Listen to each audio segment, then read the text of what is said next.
Guys, welcome back to today's show. We have Jeff on. He is, I would say, number one for all things wineries, breweries, distilleries when it comes to, let's just say he's the best broker around for them. He's Thank you. extremely knowledgeable. And let's have some words from Jeff about his experience out there in the field. Hey, well, thank you for that introduction. I appreciate it. And I ended up in this specialty as I was going through some changes in my business and looking around and really realized that in the small to medium space in the alcohol manufacturing and surrounding businesses, so wineries, distilleries, breweries, distributors, suppliers, what have you, there was no one that really understood the industry that was helping people on that level. You had a lot of generic brokers that would dabble in that space, but there's some incredible nuances of the alcohol business that are very different from regular businesses, and most brokers don't understand that stuff. So that's how I ended up here.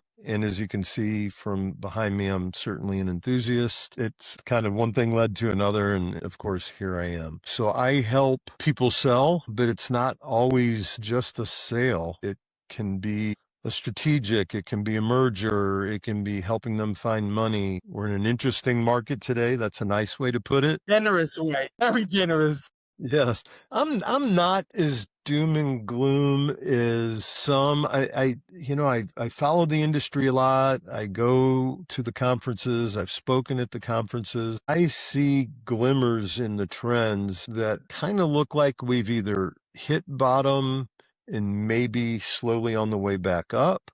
We're not going to have a boom. We're not going to have a COVID boom again. I hope not. No, for many, many reasons. I think the worst is behind us, but it's a different industry now, and the drinking population is different.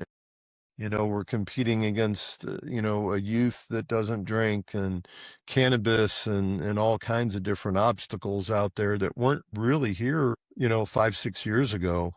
We were in a heyday in 2021, 2022, but there is consolidation. The people that realize, one is everything cycles, and two is right now is a good time to find bargains per se, or at least not paying overly inflated prices like we saw happening during that COVID boom. There were some deals that happened then that wouldn't have happened today. So they can get things for at least the right price. So I do have buyer activity in a good way. So, it's if it's somebody that needs to sell or needs to grow to be able to attract distribution, whatever it might be, I'm a connector. And sometimes I make the right connections and I actually make some money out of the deal, only if it works for everybody else. Jeff, if I can ask you, is there I believe that there's some form of life cycle going on over here.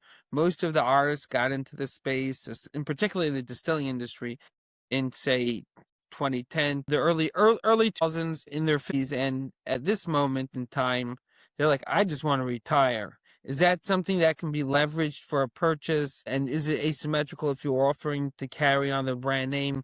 There's a lot of moving parts that in winery in particular, it's not like a car mechanic. People are emotionally invested in it more. And is there efficiency you could bring to the space if you're younger?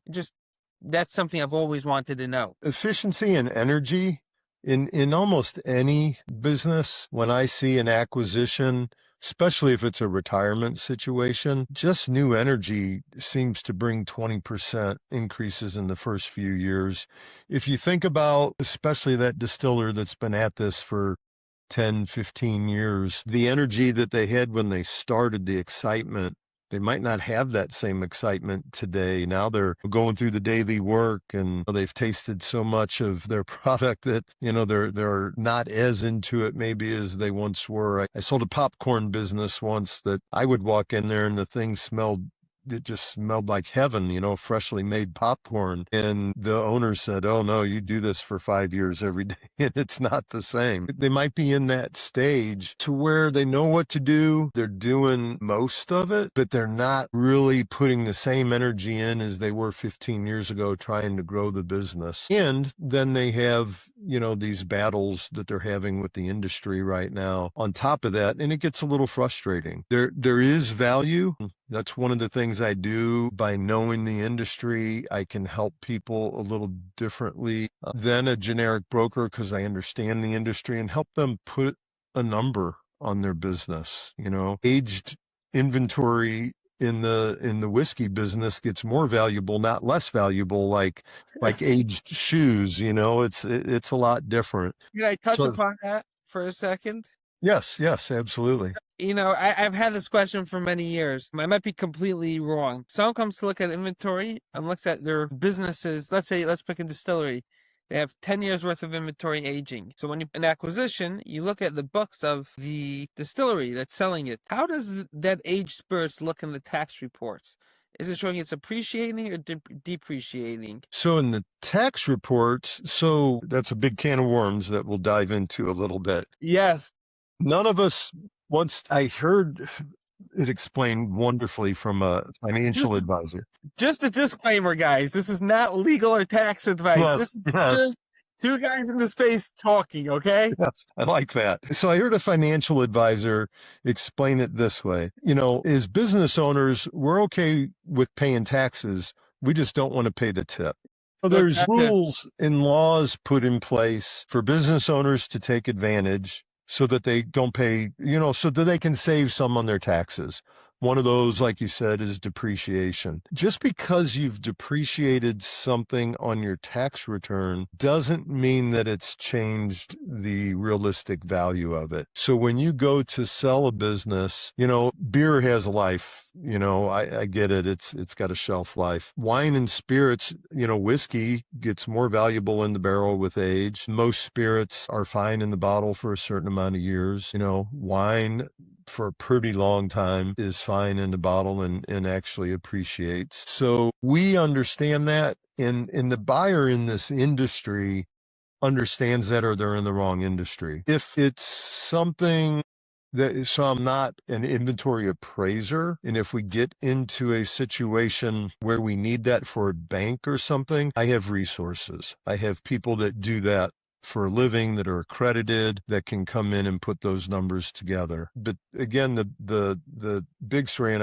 I go back to shoes because I just talked to somebody, big podiatrist company today, and I sold one of those years ago that had just a bunch of old stuff laying around, and it was probably at cost hundreds of thousands of dollars, and they got tens of thousands of dollars out of it. Well, that's not the way alcohol works.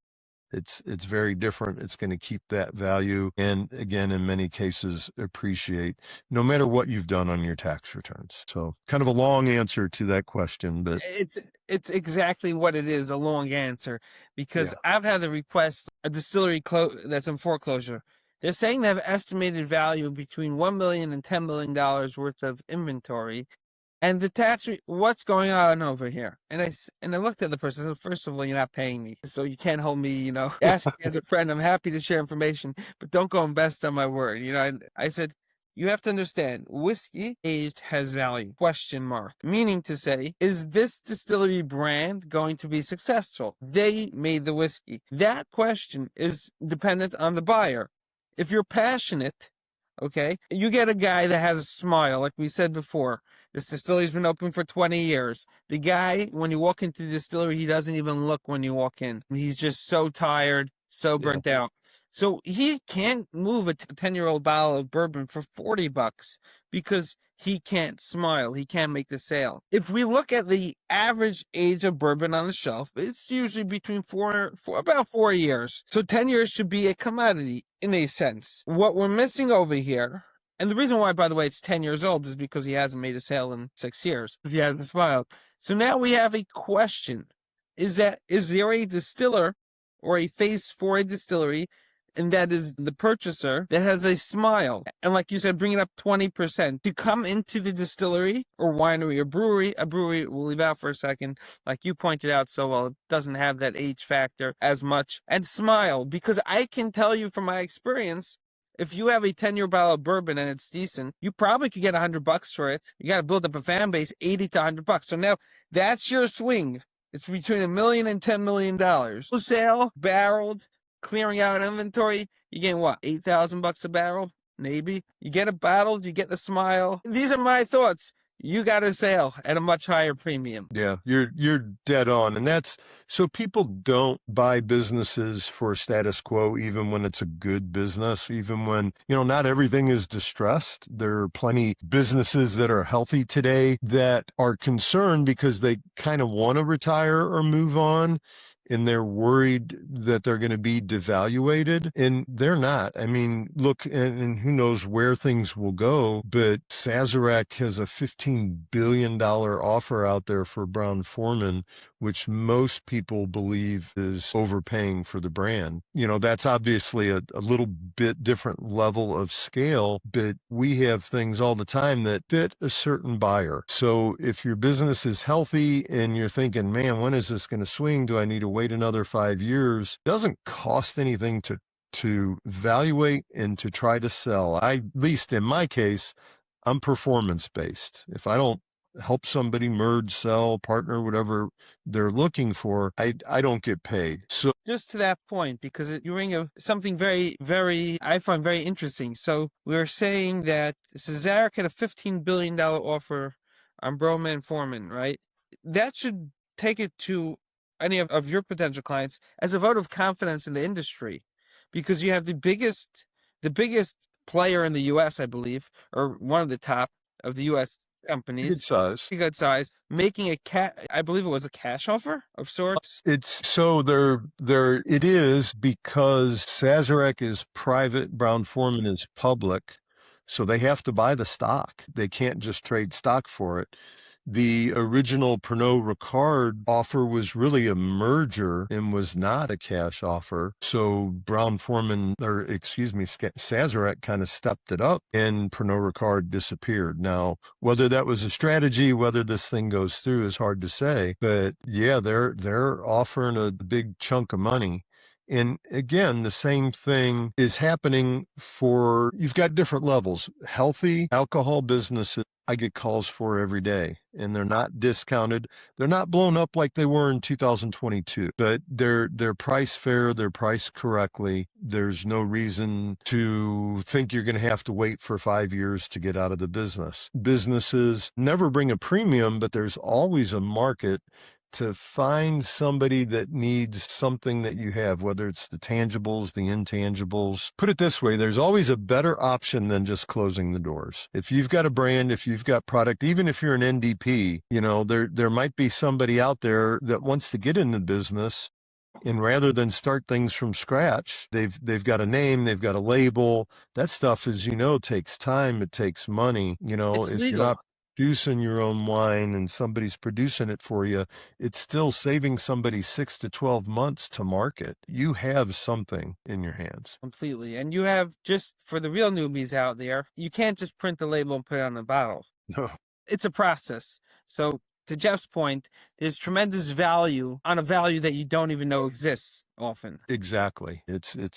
There's always something there, and a discussion, we can kind of get an idea of what that something is. Frankly, the buyer sets the price. You just don't know what the buyer's really looking for. And if you find a strategic that you've got just what they're looking for, it's worth more to them than it might be to you. What you're saying is fantastic, because say New York, there was a lawsuit with Hudson because Hudson was saying they're a New York distillery.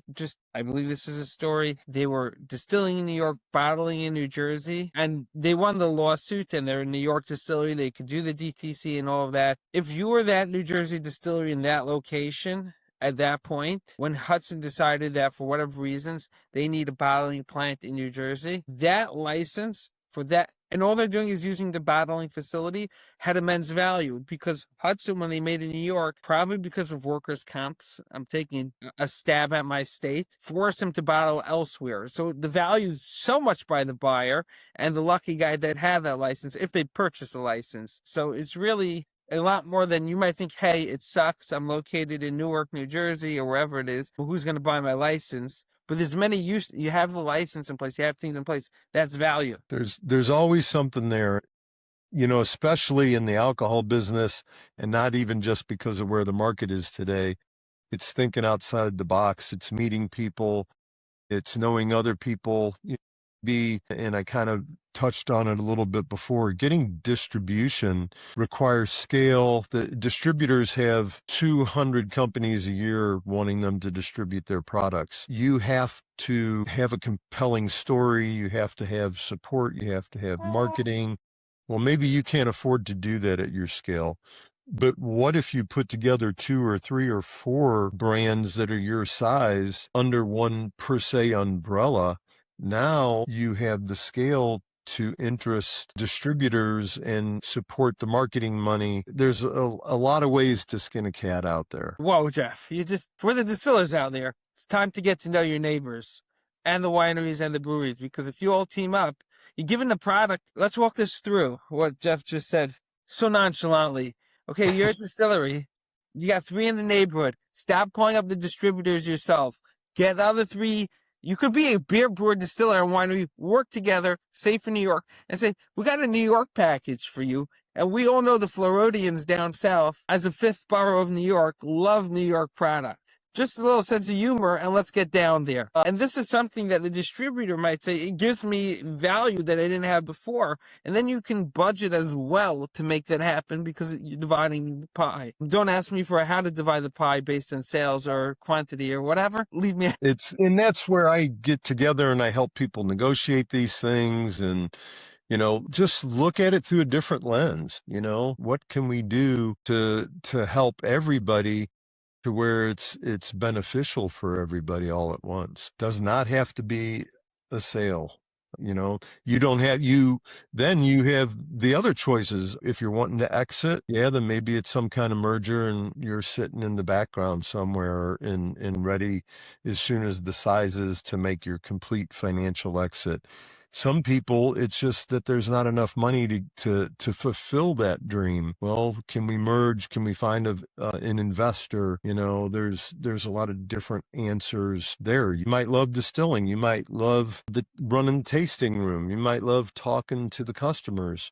Well, maybe you continue doing that part if that's your joy. It's a different answer for everybody I talk to, which is part of, I've been a business broker for 15 years and it's never the same. I'm not a cubicle guy. And frankly, people that are making alcohol products are not cubicle either. Let's talk to that point, because on my software, that's something that is tremendous. I use emphasis on mine. If you're making whiskey, you were probably not the one that excelled at Excel in school. Yes. Okay. If you're lucky, you barely made it through. You probably, and this is fantastic what Jeff just said for you distillers, it's your baby. Look, I'm going to talk from my own experience. It's your baby. You built the distillery and you want it to be all of yours. Okay. You really do. But think about that struggle when you wake up in the morning and you're like, oh my goodness, there's bricks on my head. Your wife's ready to kill you because she knows you're not going to be home till 12, because it's not just making the whiskey, which is what you promised you're only going to do. You're only going to make whiskey. And remember, it's too funny. Remember what he told your old friends? That all I want to do is make whiskey all day? It's Friday. How much whiskey do you make this week, and how much time do you spend doing everything else? If you feel like most distillers, you probably got to speak to Jeff. Sorry, I just got to make a plug, because it's really a point you have to take stock after bringing the industry in the space for some time and realize the reason why you're burnt out, most distilleries, most people that start off in the craft, is because you're not doing what you love. And not only that, you're probably not making an income. You're barely just getting by. And that's because you're doing what you hate. School again, okay? So maybe it's worth looking at taking a partner, making something bigger and greater. Yes, less ownership, but you never wanted to own the books anyways. This is just a pet peeve of mine. And the other part of that, to follow up with what you just said, is the value can always be increased by running more efficiently and profitably. That's where your software comes in. It's getting kind of doing 2 things. It's getting the stuff off the owner's back that they really don't want to do. It's not where their joy is. Even if they're chemists, even if they're numbers people, you're going to help them concentrate where they're best at, where they're really beneficial. Then the other part of that is the more efficient the business becomes, the more profitable the business becomes. So it's going to increase value if you're especially if you're long-term, medium to long-term is to merge or partner or grow or sell, you got to be more efficient, and preferably before you make those steps. Helps the valuation, does everything. And to that point, if you're the sole man on the distillery, winery, or brewery, people are scared to buy it. Because what happens when you're gone? You're the sole attraction. And this is what I've seen, at least. You need a team, so they're like, okay, we can have a healthy transition. It's not a lot, hopefully, in the guy's brains. When that head walks out, what are we going to do? And there's so many in the small level that the owner is the distiller, the taster, the blender. And then I've seen others that train their people. It's not an overnight thing, but if you can put together the team to where you are not the magic. There's a book called The E-Myth that's a very basic book that talks about that, every owner in the beginning is everything from the janitor to the CEO and everything in between. But you really want to get your business to where you're in a perfect world. If you got to get out today, you got to get out today. I get it. But in a perfect world, you want to be the CEO. You want to be making the bigger decisions. You want to be guiding the ship. You don't want to be down in the minutia. And you want to, in an alcohol brand, taste is everything.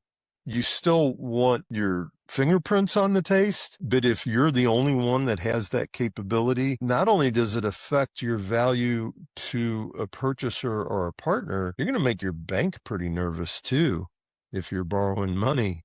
Because what happens if something happens to you? There's no one that can carry that on. So having that team is a very, very valuable thing. Done talks. My last talk at ADI was really discussing those items that really need to be in place to make your business more valuable, more saleable. So why do you see artists not doing that, or the CEOs? What's the fear? What's the concern? I don't think it's a fear. There's a couple reasons. One is, again, most people getting into this business are craftspeople more than business people. So that's where it starts is, they love making wine. They get into the business. They make good wine. But then there's the whole business side that you've been talking about. And then what happens, business does grow because they're good people. They're good at what they do.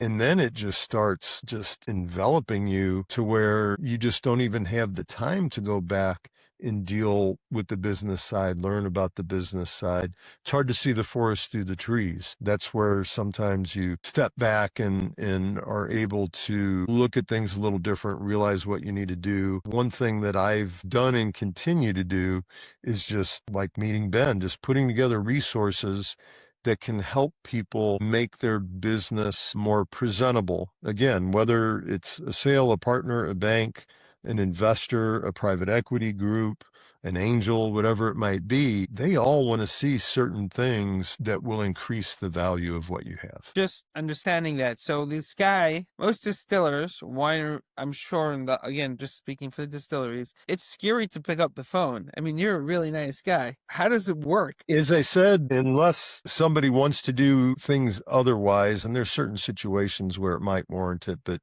very few. It all starts kind of like today with the conversation. What are you doing? What's your situation? What's your needs? Can I help? Can I not help? I can't help everybody. Sometimes I'll refer somebody out. I'll make suggestions. I'll walk away. I'll keep in touch.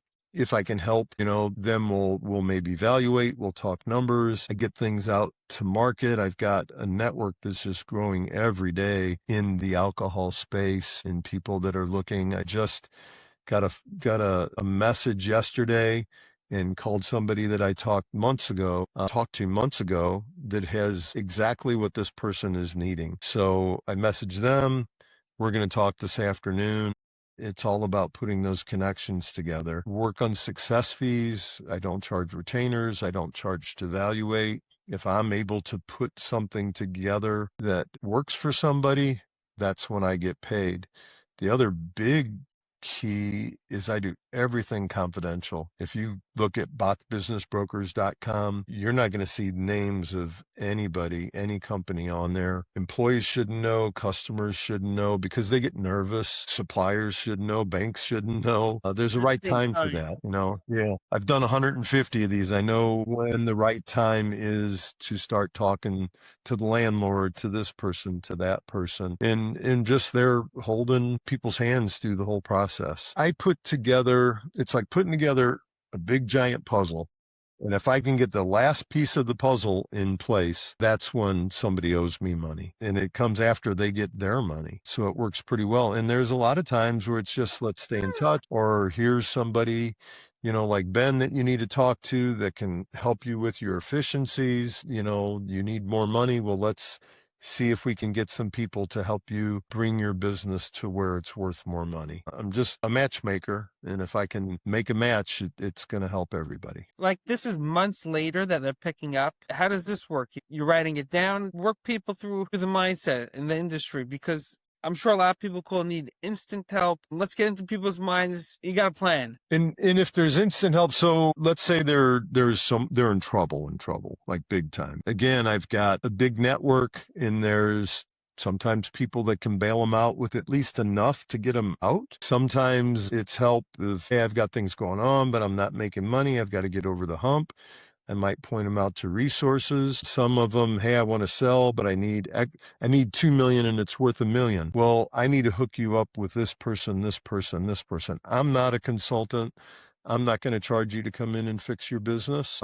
I know people in all different areas of the industry that you should talk to, and talk to this person and this person, talk to a few at the same time, and deal with who you like. And there's no obligation on any of that. I'll still be doing this in 5 years when it is worth 2 million and you're ready to sell and you're going to remember me. Or somebody else you know is going to be in position and you remember, hey, there's that guy that helps people in the alcohol business. So it's Wow. just knowing that I exist You're when an you're ready. asset. Yes, that's what I try to be. Follow me.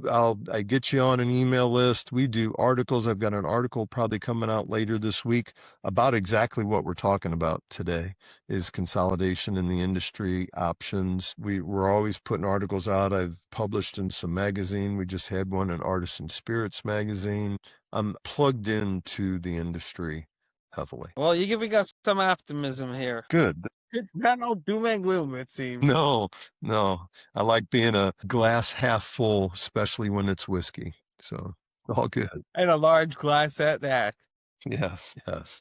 Can you give us some, just like a wild story? Because that always feeds people. Like, So and I won't hit on any one particular story, but this is how, so in small business, you're not only just dealing with stresses, you're dealing with emotions, you're dealing with all kinds of crazy things. When I started in this business in 2000, trained, he loved stories. He was an amazing broker. He's since passed. He was an amazing broker, and he, on almost every part, which has a lot of moving parts to this, he would relate a story to it. And some of these were wild stories. They're drinking stories. I've got some stories. I thought he was making this stuff up. I really did, because they were just so far-fetched. You're small business. They're not always business people. There's all kinds of things going on in the family and in life. And I got about 2 years in and had enough of these stories myself where I realized he wasn't making this stuff up. And I told him, we became good friends, and I told him his name was Dennis. And I said, Dennis, I really thought you were making that stuff up. He looked like, really? But I mean, I sold marinas that were flooded when they sold. I sold restaurants. I sold a restaurant where the lady had convalesced her husband through health problems and she was drinking heavy. And I literally had to pick her up at 7 a.m. to keep her sober on the way to the title company. I've just had a lot of interesting stuff go on. And again, it keeps it from being boring. you're dealing with people. I enjoy it. You know, if I help people, I make money. The old Zig Ziglar thing. If you help enough people in life, you'll get what you want. walk through the emotions on a sale, especially, I think they're saying now the Brow Foreman one fell through because of family. It was a family business. So how would you deal with that? You could say I plead the fifth on that, but it's something that's now in the media very openly. Family business, sale. You should ask my wife because she gets to listen to some of these phone calls sometimes. The therapist is coming out now. Yeah. So in real estate, you have a fixed thing, a piece of property. It gets appraised. Maybe there's environmental study. It's a thing. When you add a business, you add 20 times the moving parts. In real estate, buyers and sellers rarely even meet each other, so the emotions stay out of it. For the most part, a broker or an agent's going to see that stuff. But in a business acquisition, you've got to get to know your buyer, your seller, because you need them both directions. So it is very complicated, a lot of moving parts. It is an emotional roller coaster. There are struggles keeping these things together. There's a lot of brokers, a lot of business brokers in this world that can start a deal, but you have to be able to finish a deal. And there's not always challenges, but there are often challenges. Again, that's where it comes to that I've got to get that last piece into that puzzle. I don't know what the challenges are going to be. I've got a few going through banks right now. The banks are a challenge. I've got all different balls in the air that I'm juggling that the buy side and the sell side won't see all of that because a lot of times I'll put those problems in their place before anybody else has to deal with them. So it's a lot of my time is spent on finishing the deal and dealing even with attorneys that are writing deals up and, wanting to bill hours and they need to know that they need to get a deal done. Just every different direction that I have to at least have a good enough understanding to be able to coach somebody through getting to the finish line. I mean, for a winery, brewery, and a distillery in particular, you might need to even train the incoming, the new owner. How do you manage that relationship? So usually industry training or that specific business training, that's going to come after the deal closes because otherwise you're That's giving away smart. trade information. But that's part of a contract. Training is some things I have fit a standard contract, and my standard contract is fill in the blanks for training, fill in the blanks for no compete, finance contingencies, knowing banks that will do things in the alcohol industry, Ooh, that's a which is big pretty rare, yeah. especially in That I know. today's age. Just talk to the Uncle Nearest bank. There's not an easy time Oh for no. banking in the alcohol industry today. So Can you that's where it share? goes back to network. Can you just share what's going on with Uncle Nearest for the general audience that does not know the story? And I see it all over the place, but I'm in the space. Someone getting into it, just explain like a little bit of the history and how things are happening. Oh, and I'm kind of in the same space as you. I don't have any hand in the Uncle Nearest thing. But Uncle Nearest is a Not yet. Tennessee After this Uncle show, Nearest is a we know where to Tennessee go. brand that was growing very well, had a great story, had good product. Everything seemed to be going right. Good people. I've met the ownership at bourbon festivals and what have you. And then all of a sudden, the bank's saying that they're not getting paid. And there's a $108 million primary bank loan that is defaulted on and probably $50 million of private debt, friends, family, investors. And so it was forced into receivership because the receivers are saying that there is probably maybe 25 million in assets. And that's a big shortfall. So the company doesn't want to let go. They don't want to close. They don't want to go away. But a receiver's job is to get some kind of continuation so that you can get as much of the debt as possible paid. It probably will be sold off for a fraction of that $108 million.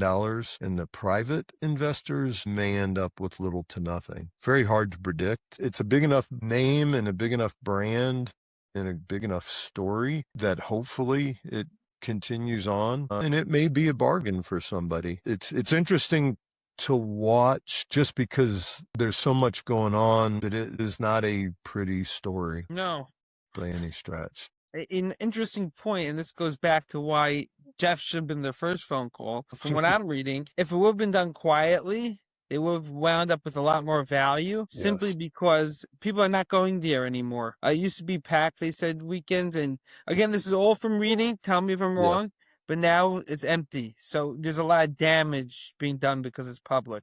And that's why everything should stay confidential, literally until the deal's done. And that's things that I advise to. Again, I'm not a consultant, but I know what is best for your business. Awesome. So yeah, so that if people are in trouble, and that's a good lesson on a different scale. I mean, Uncle Nearest was a huge deal. I can help if you get to me in time. The probably a really good note in any case is don't wait too long. Don't wait too long to at least start learning, starting the conversation, see if there's any possibility, see if I know somebody that I can make connections, so on and so forth. Make the phone call. It doesn't cost anything, may give you some peace of mind or some direction, a little bit of history.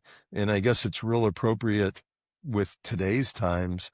I got into business brokerage because I owned a motorcycle dealership in 2009. And that was not a good time to own a motorcycle dealership. So I crashed and burned. I've seen the dark side, understand that side of the business. And there's probably deals that I take on just because I don't want to see somebody end up in that same situation that I ended up in. I mean, that is the pain right now in the street. No one wants to admit it. And let's just go straight to that. Yeah, there's usually alternatives. There's not always. And when there's not an alternative, then you got to plan accordingly. And what do I have that's got value? What arrangements can be made with any debtors? There's even if I can't help, I can often give advice. So there's situations where things are dire. And oftentimes I'll talk to the bank. I'll talk to the landlord. It wasn't in alcohol. I just helped somebody with a steel business that had gone through some family tragedies. It really wasn't their fault, but they were in trouble. And at the right time, I talked to the bank, and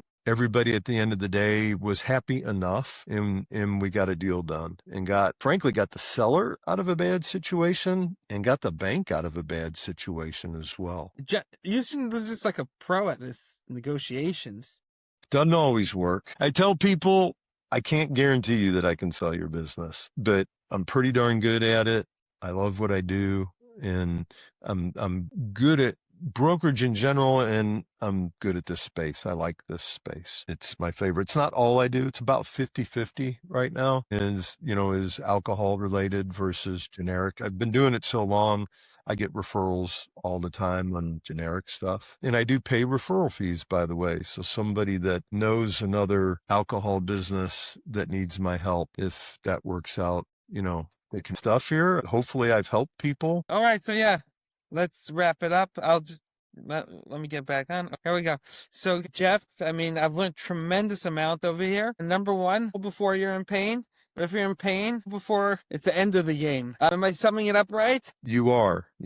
And I can give my phone number, my website. So my phone number can call anytime is 314-941-30. That goes directly to me. My website is what you see kind of on the screen. It's bachbusinessbrokers.com.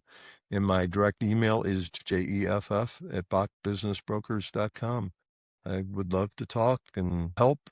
And even if it's just a referral that I can pay you for, reach out. Jeff is the best guy in the space. Look, he's even patient with my little one over here. I've got 3. They're just not little like that anymore. All right. Thank you. Thank you.